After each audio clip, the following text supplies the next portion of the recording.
ஆண்டவரும் அருமை ரட்சகருமாக இருக்கிற இயேசு கிறிஸ்துவின் ஆச்சரியமான நாமத்தில் தினமும் கர்த்தருடைய சத்தத்தை கேட்டுக்கொண்டிருக்கிற என்னுடைய பிள்ளைகளை வாழ்த்துகிறேன், ஆசீர்வதிக்கிறேன். நீங்கள் ஆசீர்வதிக்கப்பட்டவர்கள். இந்த நாளிலும் கூட பரிசுத்த தேவன் உங்களை பார்த்து திருவளம் பற்றுகிற ஒரு வார்த்தை, ஏற்ற வேளை வரும் பொழுது.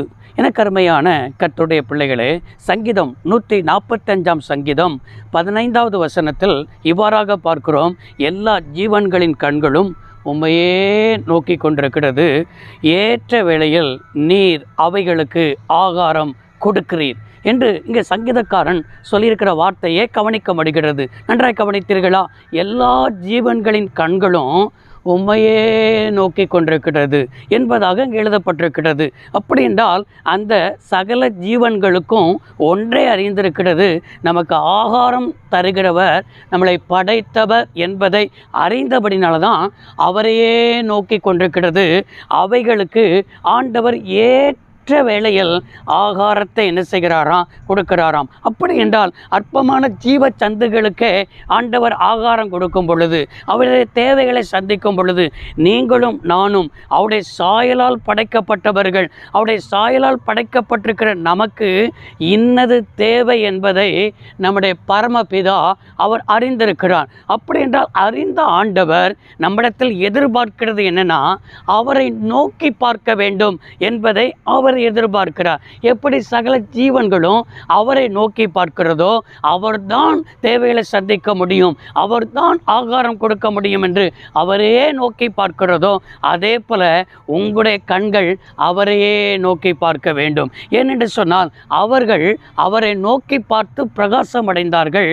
அவர் நோக்கி பார்த்து பிரகாசம் அடைந்தவர்கள் வெட்கப்பட்டு என்ன செய்வதில்லை, போவதில்லை என்று என்ன செய்யப்பட்டிருக்கிறது, எழுதப்பட்டிருக்கிறது அல்லவா? உங்களுடைய வாழ்க்கையில் எப்போ கர்த்தரை நோக்கி பார்க்காமல் மனிதனை நோக்கி பார்க்கிறோமோ, அப்போதான் என்ன வருது தெரியுமா? பிரச்சனைகள் வருகிறது, காலதாமதம் வருகிறது. யோசேப்புடைய சரித்திரத்தில் பாருங்க, யோசேப்பு செய்யாத குற்றச்சாட்டை நிமித்தம் சிறைச்சாலையில் போயிருக்கிறான். அவன் கூட சுயம்பாங்கியும் பானபாத்திரக்காரனும் அங்கே இருக்கிறார்கள்.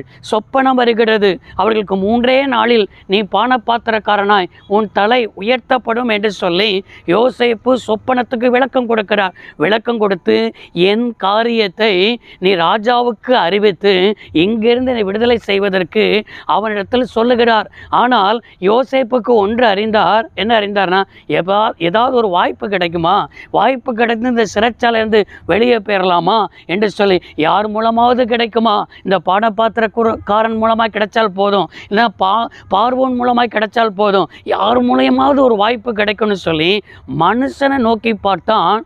அந்த அதிகாரத்தில் நம் வேதத்தில் பார்க்கிறோம். அதே போல யோசேப்பு சொன்னது போலவே நடந்தது.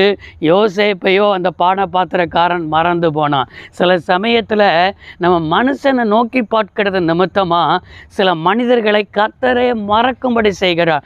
ஏன் தெரியுமா? மனிதர்கள் மூலமாய் உனக்கு உயர்வு வரக்கூடாது, மனிதர்களை நீ சார்ந்து போகக்கூடாது, உன் நம்பிக்கை என் மேலேயே இருக்க வேண்டும். நீ எப்போ கர்த்தரை நோக்கி பார்க்கிறீர்களோ, குடும்பத்தின் காரியம், பிள்ளையின் காரியம், திருச்சபை நடக்கிற போதகர்கள் இப்போ என்ன செய்யணும் சொன்ன ஒவ்வொரு காரியத்திற்கும் நம்ம கர்த்தரை தான் நோக்கி பார்க்கணும். ஏனென்றால் வேதத்தில் வாசிக்கிறோம், மேற்கிலும் இருந்தும் கிழக்கிலும் இருந்தும் ஜெயம் வராது, பரத்திலிருந்தே நமக்கு என்ன செய்யப்படும், ஜெயம் வரும். அவருடைய என்னச்சுன்னா அவரால் தான் நமக்கு எல்லாமே கிடைக்கும். எனவே அவரை நோக்கி பார்க்க நீங்கள் கற்றுக்கொள்ளுங்கள். ஏற்ற வேளை ஆண்டவர் எல்லா காரியங்களையும் ஆண்டவர் திறப்பார். யோசேப்புக்கு ஒரு ஏற்ற வேலை ஆண்டவர் வச்சிருந்தார்.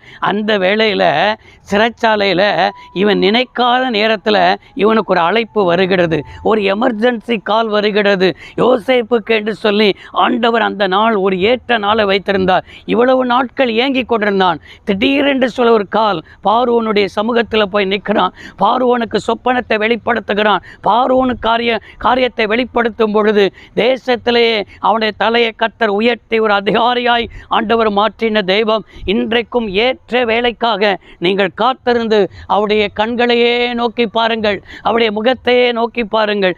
ஏற்ற வேலை வரும் பொழுது அடைக்கப்பட்ட கதவு தானாய் திறக்கப்படும். இன்று திறக்கப்படுகிறது. இதுவரைக்கும் காத்திருந்தீங்க, இன்றைக்கு ஏற்ற வேலை. இன்றைக்கு உங்களுக்காக எல்லா கதவுகளையும் கர்த்தரே திறந்து தருகிறார்.